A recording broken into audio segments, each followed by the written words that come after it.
आज हम कविता देखेंगे जिसका नाम है फूल और कांटे। यह कविता अयोध्या सिंह उपाध्याय जी ने लिखी है, जिनका नाम हरिऔध भी है। फूल और कांटे के माध्यम से इस कविता में कवि ने व्यक्ति के व्यवहार के विषय में हमें बताया है। यानी कि उच्च कुल में जन्म लेते हुए भी कोई भी व्यक्ति दूसरों के प्रति व्यवहार अगर उसका उचित नहीं है तो उसकी कुलीनता उसे समाज में सम्मान नहीं दिला सकती। यानी कि प्रस्तुत कविता में कवि ने मनुष्य विशिष्ट कुल में जन्म लेने से नहीं बल्कि अपने कर्मों से ही बड़ा बनता है, ऐसा कहा है। और इसका उदाहरण देकर हमें यह समझाया है कि पौधे के माध्यम से हमें यहाँ समझाया है कि फूल और कांटे दोनों एक ही पौधे पर जन्म लेते हैं, लेकिन उनका जो गुणधर्म है या उनके जो गुण हैं वो अलग अलग है। देखो, अब हम कविता समझेंगे। है जन्म लेते जगह में एक ही पौधा उन्हें है पालता, रात में उन पर चमकता चांद भी एक ही सी चांदनी है डालता।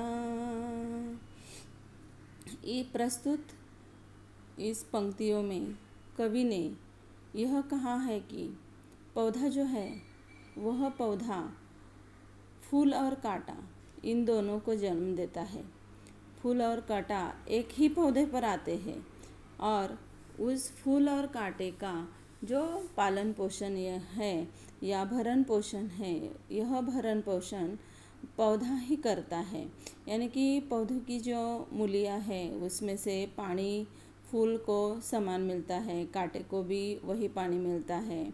या जो पौधे के नीचे ज़मीन होती है, मिट्टी होती है, उसमें से भी न्यूट्रिएंट्स जो है वो फूल को भी मिलते हैं और कांटे को भी मिलते हैं। रात में उन पर चमकता चांद भी एक ही सी चांदनी है डालता।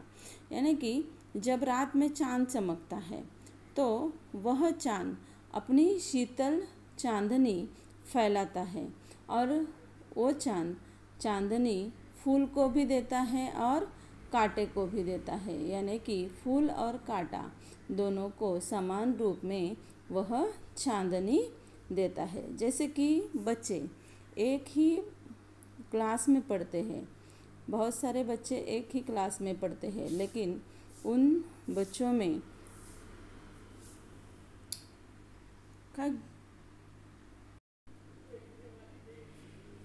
एक ही क्लास में बहुत सारे बच्चे पढ़ते हैं और शिक्षक भी यानी कि अध्यापक भी क्लास में सबको समान सिखाते हैं। यानी सिखाते वक्त सबका ध्यान रखते हैं, सभी बच्चों को पढ़ाते हैं।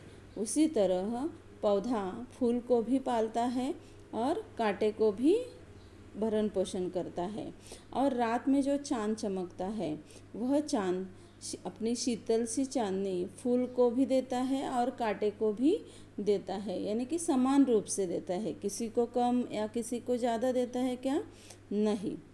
मेह उन पर है बरसता एक सा, एक सी उन पर हवाएं हैं बही, पर सदा ही यह दिखाता है हमें ढंग उनके एक से होते नहीं।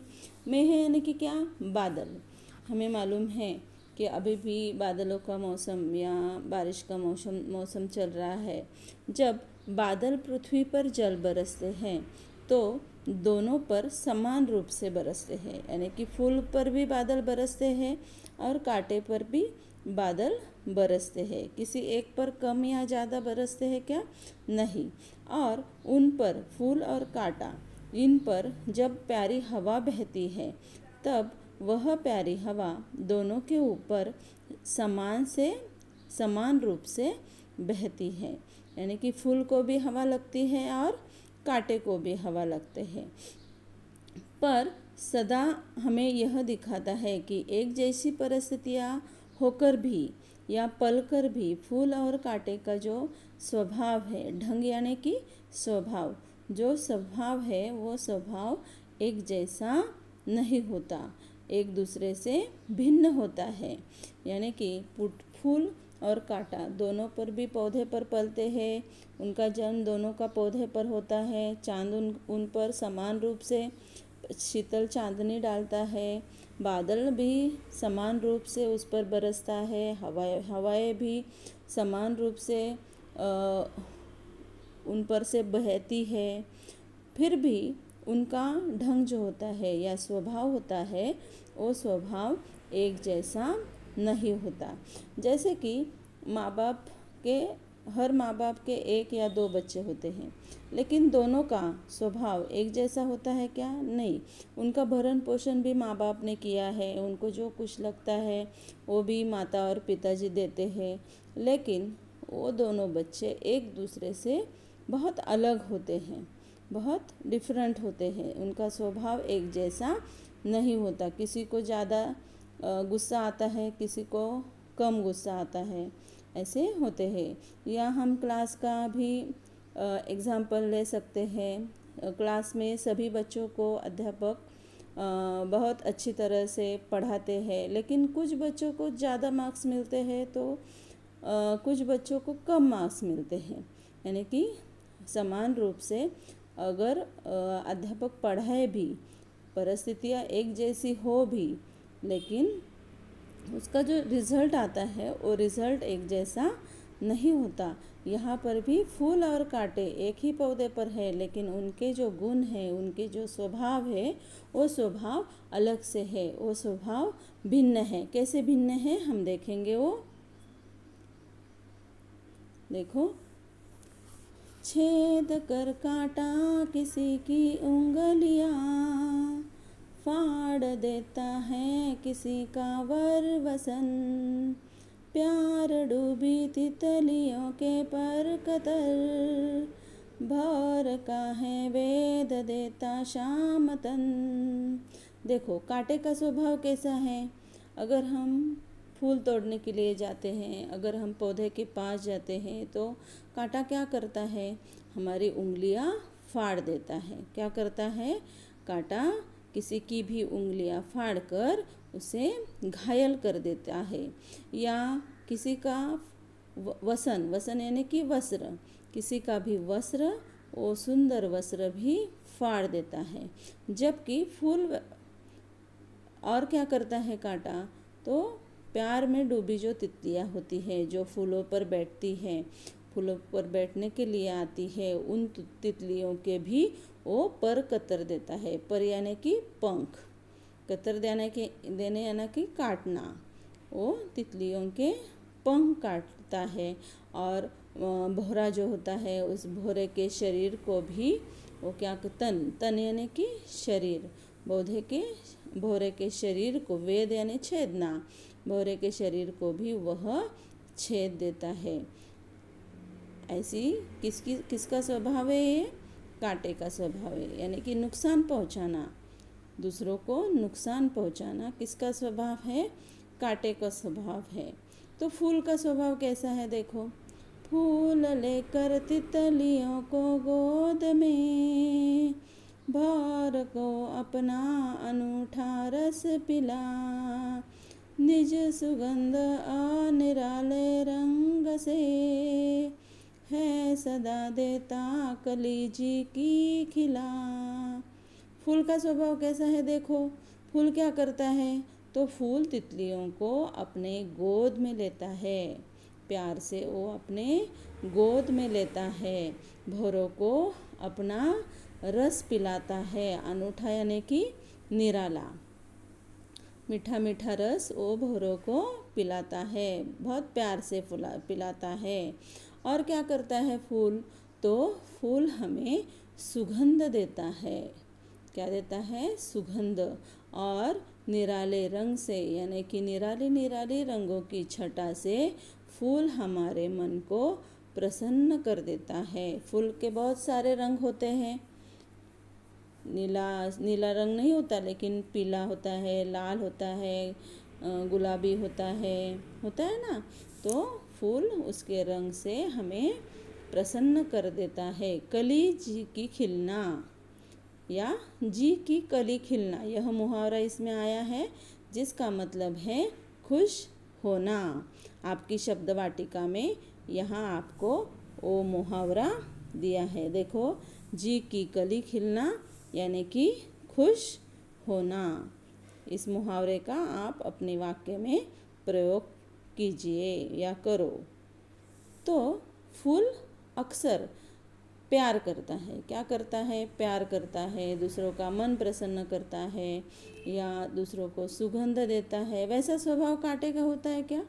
नहीं, कांटा हमेशा दूसरों को नुकसान पहुंचाता है। आगे देखो, है खटकता एक सबकी आँख में, दूसरा है सोहता सुरसीस पर, किस तरह कुल की बढ़ाई काम दे, जो किसी में बहो बड़प्पन की कसर। तो जो कांटा है वो कांटा दूसरों को हमेशा नुकसान पहुंचाता है, इसलिए सबकी आँख में कांटा क्या होता है? खटकता है। यानी कि कांटा किसी को प्यारा लगता है क्या? नहीं लगता। और दूसरा जो है वो है फूल। तो फूल सबको अच्छा लगता है, क्योंकि फूल हमें प्यार देता है, हमें सुगंध देता है, उसके निराले निराले रंग से हमें प्रसन्न कर देता है। तो जो फूल है वो फूल देवता के सिर पर, यानी कि देवताओं के शीश पर चढ़ाया जाता है। सूर्य यानी देवता, शीश यानी सिर। हम अक्सर फूलों को देवताओं के शीश पर या सिर पर चढ़ाते हैं या पाँव पर चढ़ाते हैं ना। तो यदि हमारे अच्छे काम न हो तो हमारा उच्च कुल में जन्म देना हमारे किसी काम का नहीं होता, ऐसा कवि ने यहाँ कहा है। यानी कि पौधा फूल को भी पालता है, कांटे को भी पालता है, लेकिन दोनों के जो स्वभाव है वो स्वभाव अलग अलग है। फूल दूसरों को सुगंध देता है, निरनिराले रंग से दूसरों को प्रसन्न करता है, लेकिन कांटा हमेशा किसी की उंगलियां फाड़ देता है, वस्त्र फाड़ देता है, तितलियों के पर कतर देता है, भौरों को भी छेद देता है। यानी कि कांटा हमेशा दूसरों को नुकसान पहुंचाता है। यानी कि एक ही पौधे पर जन्म लेते हुए भी उनके स्वभाव कैसे हैं? अलग अलग है।